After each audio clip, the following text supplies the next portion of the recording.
Olá, eu sou a Larissa, eu tenho 23 anos e atualmente eu trabalho no Banco Itaú como SRE. Já tem um tempo que eu gostaria de começar a construir uma audiência aqui no YouTube, começar a produzir alguns conteúdos acerca das minhas experiências profissionais e eu estou de férias nesse momento, então acho que não tem como fugir. E acredito que a pergunta que eu mais recebo de tempos em tempos, seja no LinkedIn, seja no Twitter ou qualquer outro lugar que eu tenha contato com profissionais de TI, é sobre como se tornar um profissional de SRE estando em um cargo de analista de suporte. E essa foi a minha experiência. Eu também comecei na área de tecnologia como suporte e tive a oportunidade de migrar para a área de SRE. Então, espero que as coisas que eu trouxer aqui hoje consiga auxiliá-los de alguma forma. E, claro, isso é tudo embasado com a minha vivência. Então,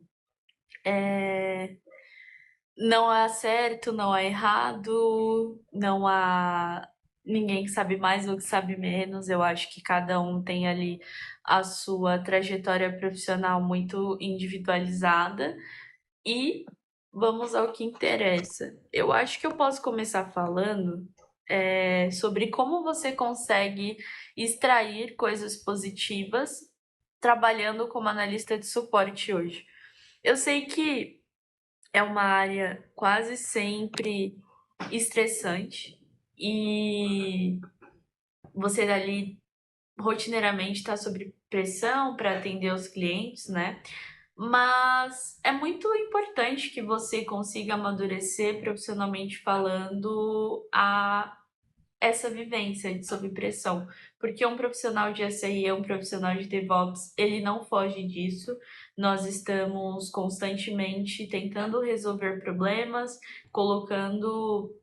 se colocando ali no lugar do desenvolvedor para entender quais são as dores dele em todo o processo de desenvolvimento, desde o momento que ele começa a escrever o seu código até o processo de deploy e tudo que acontece depois disso, como que ele monitora a sua aplicação, como que ele monitora a sua infraestrutura, qual que é a melhor infraestrutura a nível de arquitetura para atender as dependências técnicas daquele projeto.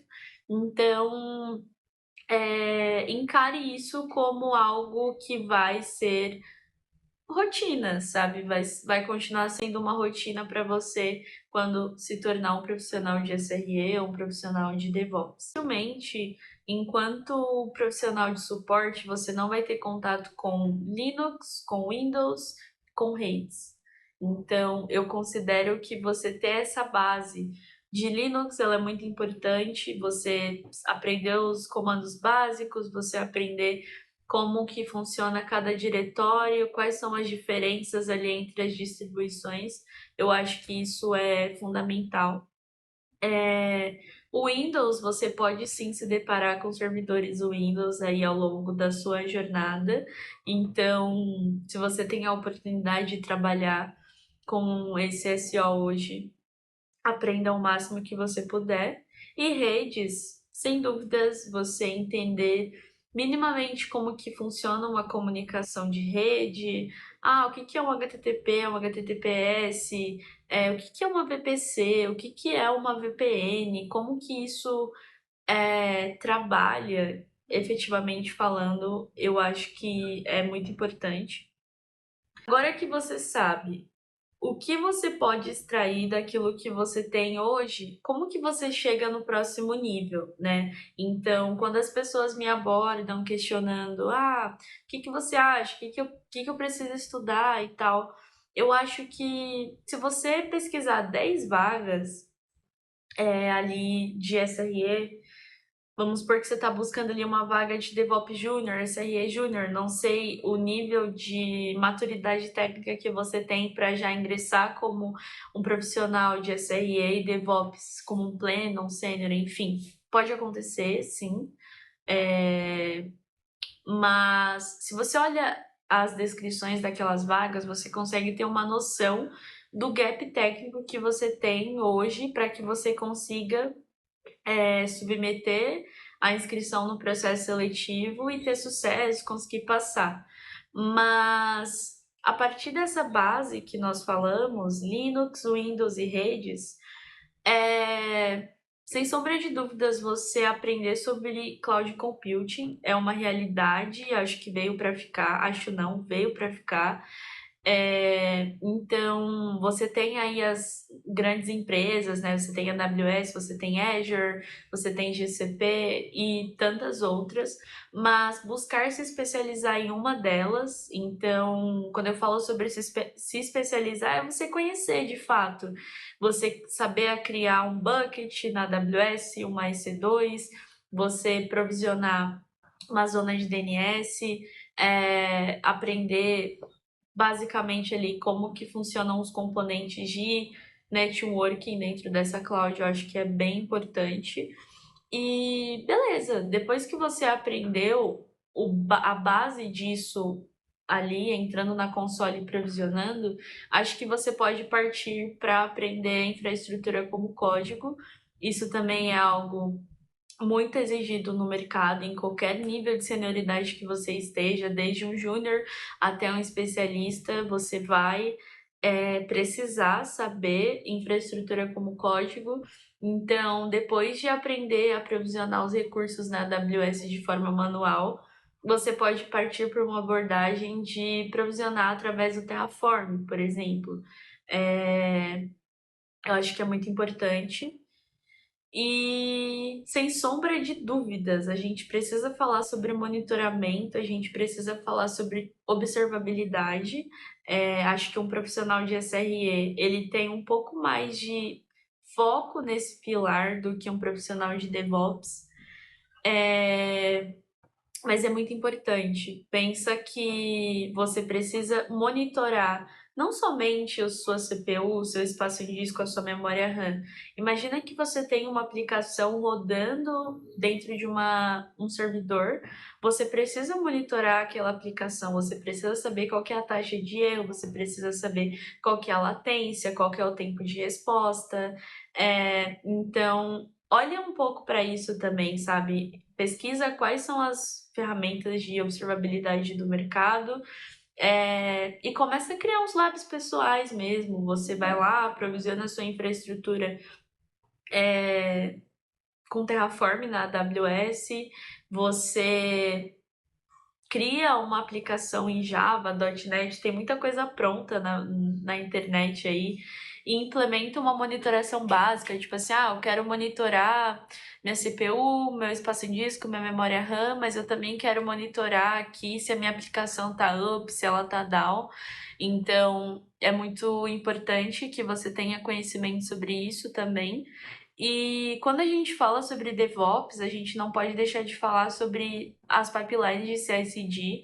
Imagina que você está trabalhando numa empresa e você precisa testar aquele código ali antes de ele ir efetivamente para a produção. Então, quando você fala sobre CI/CD, você não precisa nem adentrar aos steps da sua pipeline mais complexos, né, que são os testes de resiliência, testes de vulnerabilidade. Você pode simplesmente começar a fazer um deploy automatizado com GitHub Actions. Então, ao invés de você dar um Terraform apply ali da sua máquina para provisionar os seus recursos na nuvem, você pode exportar suas credenciais da AWS para dentro de um repositório do GitHub e escrever um GitHub Actions que vai fazer esse Terraform Plane, esse Terraform Apply e provisionar os seus recursos ali na nuvem.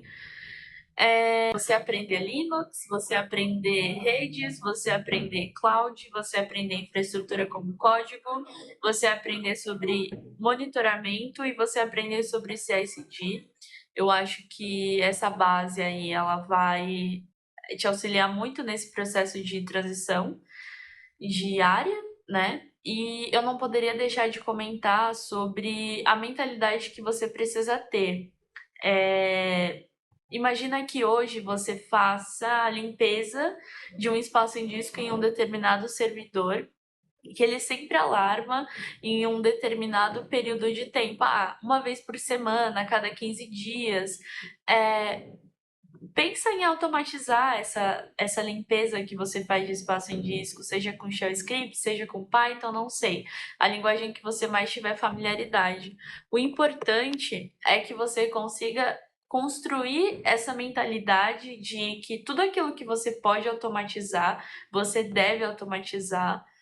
E, enfim, eu acho que eu consegui trazer aqui para vocês o que eu penso sobre isso, o que funcionou pra mim, o que eu acho que pode funcionar pra você também. E assim, se hoje você trabalha numa empresa onde não tem um time de SRE ou você não tem oportunidade de crescer, começa a olhar para o mercado, buscar outras áreas. Eu sei que muitas vezes a gente acaba criando uma zona de conforto, ainda mais se a gente está muito tempo em uma empresa, mas uma coisa que eu aprendi nesses quase indo aí para 6 anos de mercado é que a gente não pode ter medo de mudar da mudança se a gente pensa em crescer, sabe? Crescer está muito relacionado à mudança, então a gente não pode se prender no medo e deixar com que ele estagne ali a nossa carreira profissional e confia no processo, sabe? Se você está estudando, se você está se dedicando, certamente você vai estar pronto quando a oportunidade bater na sua porta. E por último, mas não menos importante, eu acho que é fundamental que você construa network, então dialogue com as pessoas, deixem com que as pessoas saibam que você está estudando e que você está buscando essa migração de carreira, né? Então, na sua empresa tem um time de SRE, cara, conversa com as pessoas, sabe? Sempre que você tiver oportunidade, deixa claro que você está buscando fazer esse movimento. Porque é aquilo, quem não é visto não é lembrado. Então as pessoas precisam saber quem é você e o que que você busca atualmente. E é isso, gente. Eu espero que de alguma forma eu tenha conseguido elucidar algumas informações que vocês possam achar nebulosas. E eu tô super aberta e super disponível para quem quiser conversar, para quem quiser trocar uma ideia e colher feedback, enfim. Acho que a gente tá aqui para se ajudar. E se você gostou, deixa um like. Eu já tenho algumas ideias de outros vídeos que eu pretendo trazer para o canal, mas se você tem alguma dúvida, se você gostaria que eu trouxesse aqui outro vídeo com outro tema, fica à vontade para comentar. E tamo junto. Até mais.